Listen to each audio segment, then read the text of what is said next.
Living with ADHD or attention deficit hyperactivity disorder can be incredibly frustrating. It often feels like you're playing a game and you've been given the directions in pictures, but the words are in a different language. You get the gist, but you're never quite sure what's going on, unless of course your brain has decided that you're interested, and then you're really interested. In the workplace, this can create miscommunication, missed deadlines, and small errors that lead to frustration for the employee and also for managers and colleagues. I personally have been diagnosed with ADHD, and learning to manage it is an ongoing battle, but it can be done. And with that, I'd like to introduce Dr. George Sachs, the co-founder of Inflow, an app that uses cognitive behavioral therapy techniques to help individuals with ADHD manage their daily struggles.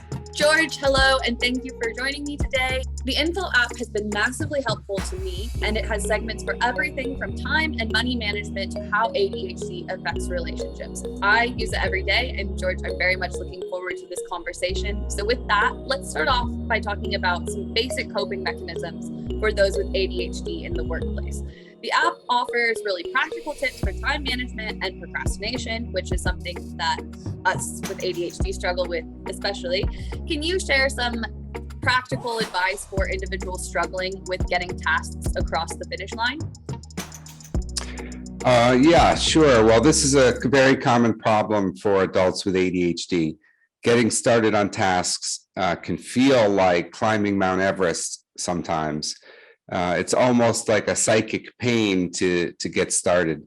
So really what ADHD is a motivation deficit disorder. It's a problem of motivation more than attention and focus, because if you're excited about something and you have ADHD, you're not going to have problems with focus and attention. But adults with ADHD really struggle with motivation and reward, and getting, if we're not excited about something, it's very hard to get started. So how can we get ourselves going even if we're not super excited? And there are a couple ways to do this. The main thing is what I call externalizing the motivation. And this means acknowledging that the internal motivation, the willpower inside us, is a little bit weaker than your neurotypical person. And so we have to consider the power of the external sources like other people. And so this is the value of something called co-working. Now, this has really taken off during COVID, but there are a number of companies, including our own Inflow, but there's other ones like Flow Club, FocusMate, and you can actually sign in and work with 6, 7 other people together. Everybody's working on something differently, but you see their video up there and you see them working hard, and there's a timer on the screen. And this is really good external motivation to get started on something. That's one idea. I mean, this, replaces the coffee shop, the energy from the coffee shop. Another one is what I call the SPS, the smallest possible step. And a lot of times we get overwhelmed with the idea of this giant project and where do I get started? And it's just so overwhelming. And if we really think about chunking the project down into steps and doing the smallest possible step as the first one, this can really prime the pump, so to speak, and get us going. And for example, if you have a project, you have to do a PowerPoint or something like that, the smallest step is just to open up the computer and create a PowerPoint file, and not to, start adding to it, but just that small step can be enough to get us through the starting gate. So for example, I had to paint my kitchen. I didn't have to, I chose to do it. But even though I chose to do it, it was still a struggle of motivation. But the smallest possible step for me was just to get the paint. And that paint, I went and got the paint and the brushes and things like that. And then that sat in my kitchen for a few weeks. And that was okay because I had started the first process.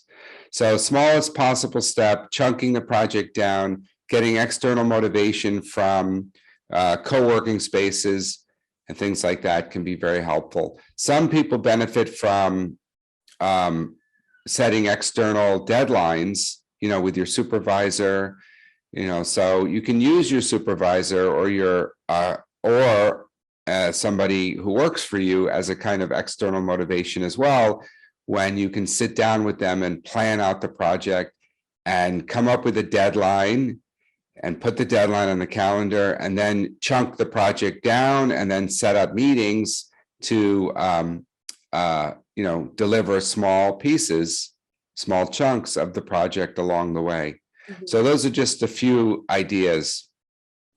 Those are all so very relevant. I mean, even before my diagnosis, I figured out that if I didn't have a deadline, things wouldn't get done. So I started asking managers to set specific deadlines for me. And yeah, the painting your kitchen during the pandemic, I repicked up art, and I needed to buy one thing to finish the project.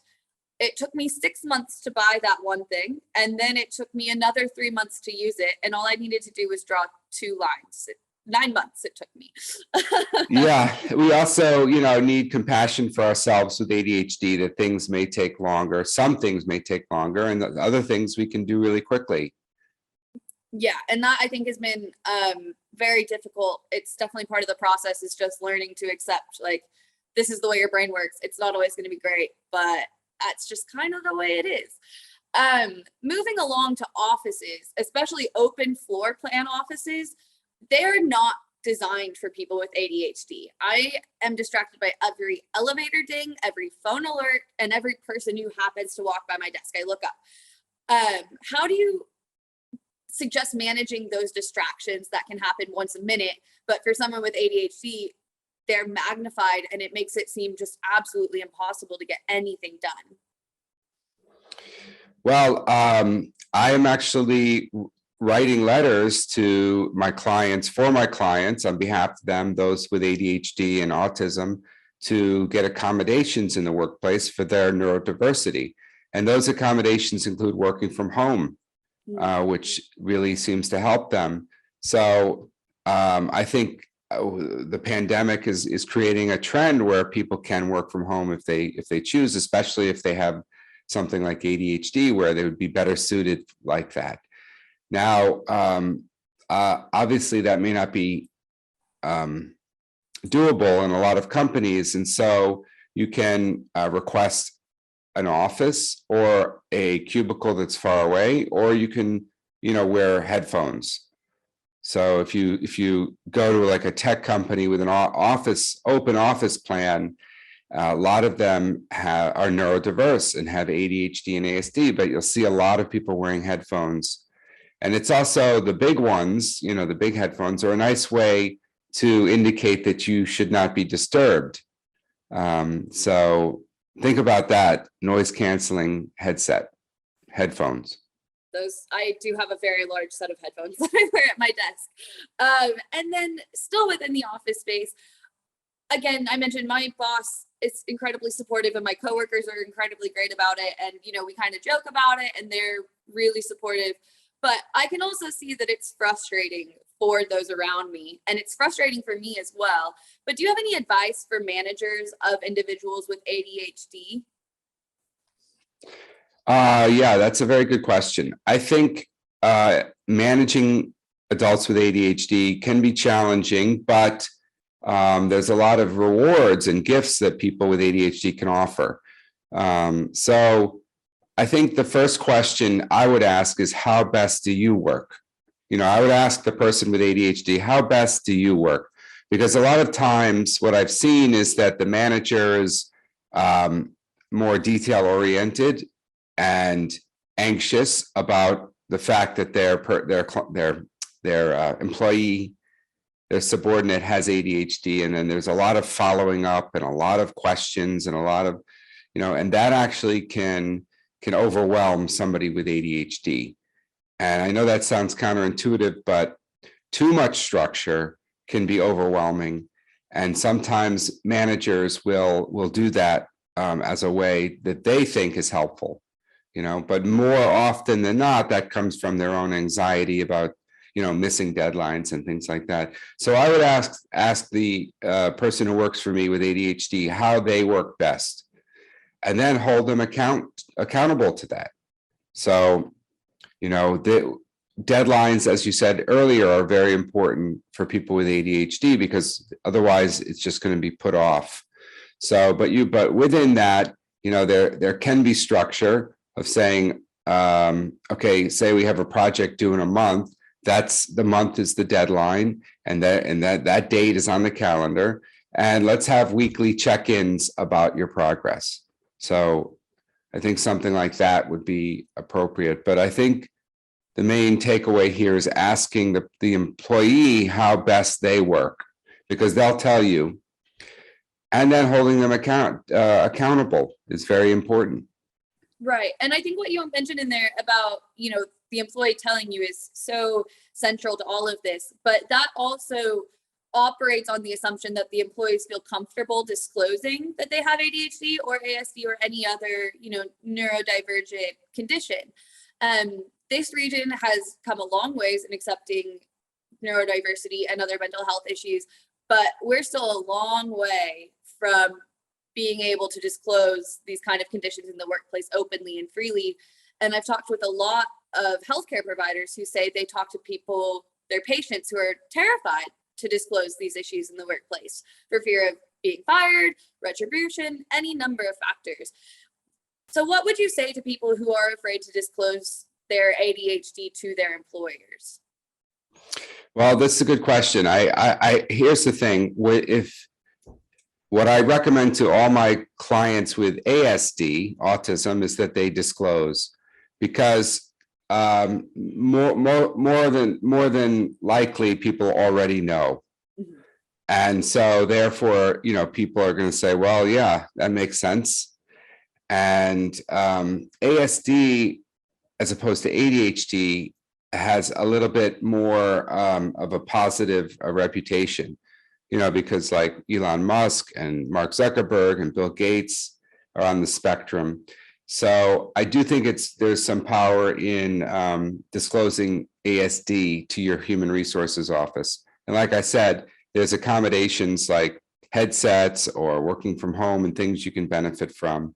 And, but with ADHD, there is still more of a stigma about ADHD, and the fact that, you might miss deadlines or not be detail oriented and things like that. But saying this, if disclosure is going to prevent you from being fired, it might be a good idea. And again, if you disclose to your supervisor, then you can work with them on setting up a work environment and a system that works for you. So you really have to gauge, like, is this going to help or hurt me? And that's like a case-by-case decision. And hopefully we get to a place where everyone recognizes that it can help, because I know for myself, being able to disclose to my manager has been incredibly helpful, because now we can sit down and we can say, okay, this is how you work best. Let's create an environment where you can do that. And, if everyone's awarded that same opportunity, I think we'll see the stigma kind of decrease a little bit with some of these conditions. So hopefully we're on the right track. And then I hope so. And then finally, I wanted to ask you about Inflow, the app. So it's your startup. And could you just briefly tell us where this idea came from, your funding journey, where you see the company in the next 5 years? Okay, well, Inflow was started about 2 years ago.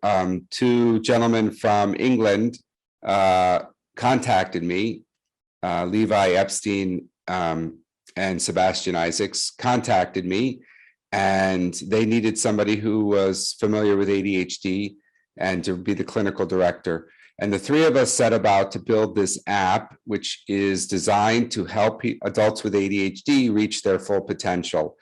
And the other problem with ADHD is treatment, as you may know, it can be very expensive. Medical treatment, medicine, therapy, even group therapy can be thousands of dollars a year. And also in the United States and other parts of the world, finding an expert in ADHD in some states is very difficult. If you're in New York City, San Francisco, Los Angeles, you might be able to find a specialist pretty easily. But if you live in Topeka, Kansas, it's going to be more challenging.